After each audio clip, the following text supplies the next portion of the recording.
Hi everybody, this is the Football Hut, the amazing, spectacular, terrific, the great one, the people's champion, your host, the Hut, and welcome back to the Football Hut. And this is another episode of the Nut House, the Nervous Hospital known as WFAN.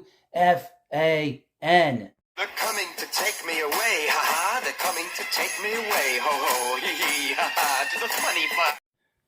Yes, so welcome back to the Football Hut. We've been talking a lot about over the last almost 2 weeks now. This feud that's gone on between WFAN and legendary Giants linebacker Carl Banks. This started, I guess, a day after Halloween, where Carl Banks was doing his regular segment on the show that he's done the regular segment on for at least 10 to 15 years. And the new host, Brandon Tierney and Sal Licata, got into a dispute about Giants player Kayvon Thibodeaux, who is a number one pick from the Giants. He's the number 5 overall pick in the 2022 NFL draft. And the two hosts said that he has been a bust. And they said that there were issues with his body. They didn't like the way he looked on the field. And when Banks went on this program, they talked about the Giants having to face the Jets that week, and they talked about Kayvon at the end of the interview. Now, this is a paid interview. It's a paid, what they call spot, paid segment.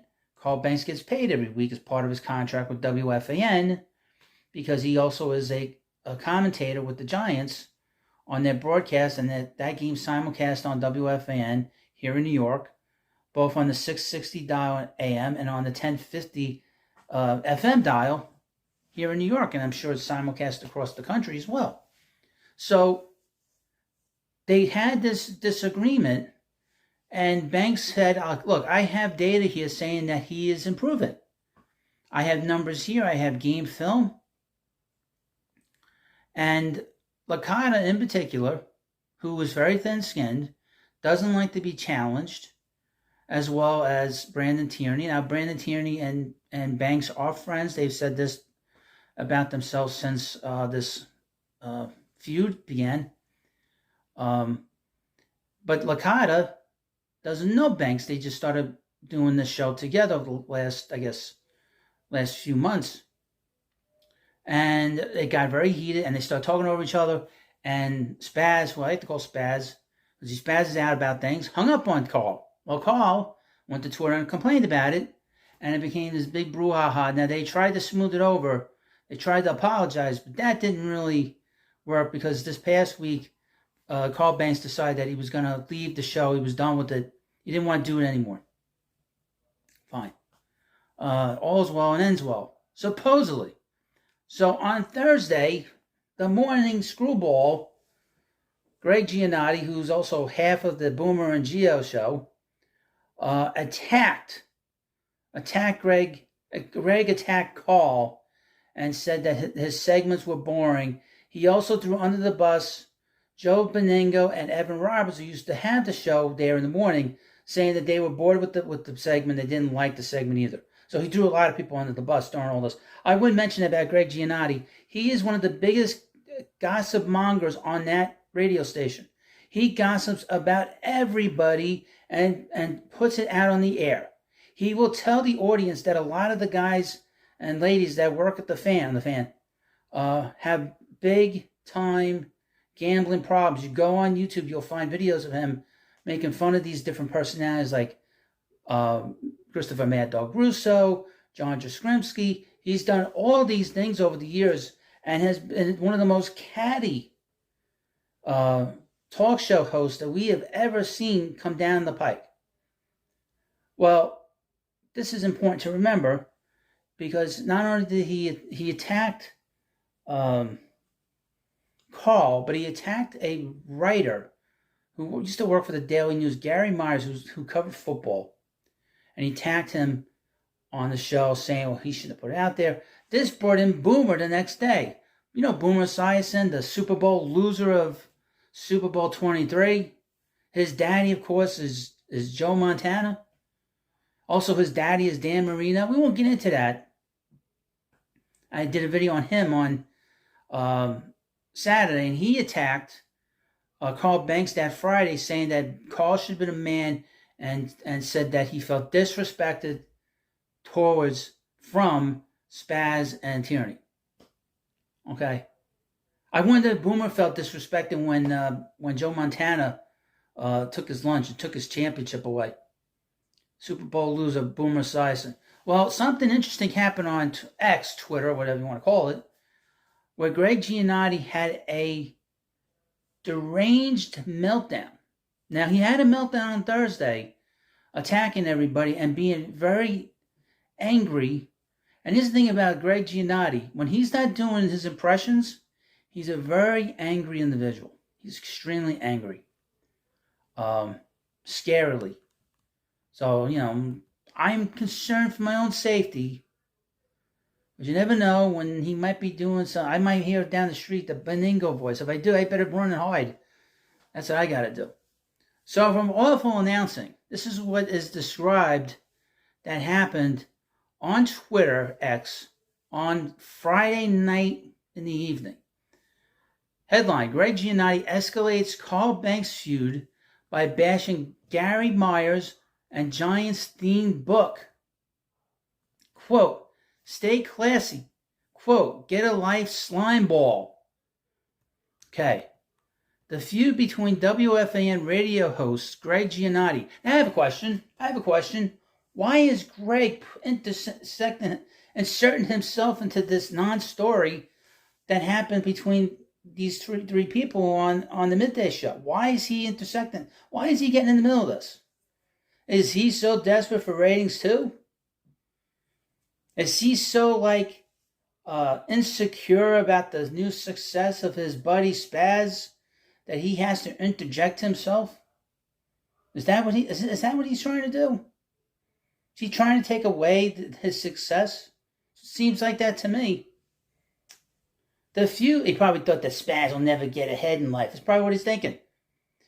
The feud between WFAN radio host Greg Giannotti and Carl Banks now has a third person in the mix, with Giannotti exchanging unpleasant words with Gary Myers, a longtime writer for the New York Daily News and now author of the book Once a Giant, a story of victory, tragedy, and life after football. Banks was a longtime linebacker with the New York Giants. He was a longtime contributor to WFAN, doing weekly segments during football season with different shows, usually with the midday shows. But after a tense spot with Spaz Licata, who hosts WFAN's midday show with Brandon Tierney, it was announced that Banks was stopping the segments. Giannotti, the host of WFAN's morning show with Norman Esiason, made it clear that it was no great loss, saying, among other things, that for the last 20 years, Banks' segments were boring as hell, and that no one really liked the spot. So he's thrown all these hosts under the bus. Who's been the primary guy during those spots? Joe Beningo and Evan Roberts. So this scumbag, what a great co-worker, isn't he? He's such a wonderful co-worker. I bet you a lot of people think that way, that he's a real scumbag. No one really liked that spot. The only reason it was still on is because there was a sales play attached to it. Meyer, seen Awful Announcing's article regarding Giannotti's comments on Twitter, responded with a quote tweet saying, stay classy at GLWFAN. Okay, what's the problem there? No problem. Well, Greg and his 50 different personalities, one of his personalities got out, which is his real personality. Giannotti responded to Meyer saying, hey, Gary, remember that, I'm going to say it, remember that piece of shit book you just wrote and begged us to promote on our show? Get this, I'm wiping my ass with it with my other hand as I type this. Get a life slime ball. Well, I will say this, he bought the book. And not only that, folks, after he wrote that, all the people that follow Myers and that follow Greg on Twitter, they started buying the book. Myers didn't respond to Giannotti, at least not directly on Twitter, but he did reply to others who did, knowing that Giannotti's comments helped sell at least a few books on Friday night on Amazon. So, thanks, Danny. I guess he's right. Thanks, Danny. I promise you enjoy this book. I wish you found out about it in a more positive way. But what can you do? He wrote to another person. He's already sold a few tonight. But this is what these people, I'm starting to wonder that Greg might be a little jealous of Spaz. Because really, over the last 3 months, I will say this about Spaz Licata. He's gotten a lot of attention for himself. He's been waiting his whole life for this, folks. And he's seen no-talent hacks like Greg Giannotti basically, fall in a pile of dog shit and basically got everything he wanted. As long as he does these impressions of all these different hosts on the fan, and makes Boomer laugh. I will say this again. Greg never, and the heart means ever, makes fun of Boomer. If you ever watch the show on a regular basis, they've been together how many years? 6, 7 years? Never, ever makes fun of Boomer. And the time that they made fun of him, from what I could tell, was on Friday when they had a caller goofing on Boomer drinking almond milk in his coffee. That's weak. You want to make fun of Boomer? Call him a Super Bowl loser. You want to make fun of him? Call him Norman. That's how you do it. And the best part is, if you watch me here, you'll laugh about it, because no one does that at that radio station. No one makes fun of Boomer. Everybody's dirty laundry. Everybody's dirty laundry gets exposed by Greg Giannotti. Has talked about how Christopher Mad Dog Russo owes him money. They're constantly complaining about Mike Francesa, making fun of him. Constantly belittling all the other hosts, while all the other hosts have to laugh it up and yuck it up and take it. But he never, ever goes after Boomer, because Boomer will physically hurt him. I'm trying to find this video of Boomer strangling Imus on the air, trying to break his hand on the air. I'm having a tough time finding it. I will find it again. And I will expose the bulliness of Boomer Esiason and why no one, and that includes Greg, will ever make fun of Boomer the way that Imus used to make fun of him. He used to call him a Super Bowl loser, amongst many things. And I would mention this. When Imus retired, he said the biggest regret he ever had at WFAN was not setting up the radio station for somebody to take over for him that was better than what was left behind. What was left behind? Boomer Esiason. That's what was left behind to take over for his show. And he's been there for 16 years, and it's a waste of 16 years.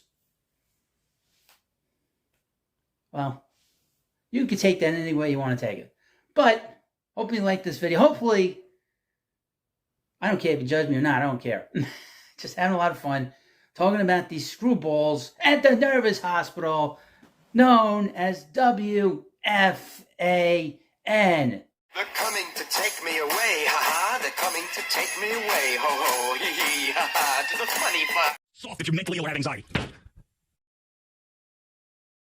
Step outside? You want to step outside? Huh? I'm not scared of you, pal. I swear to God, if you're in front of me right now, I'd show you what soft is.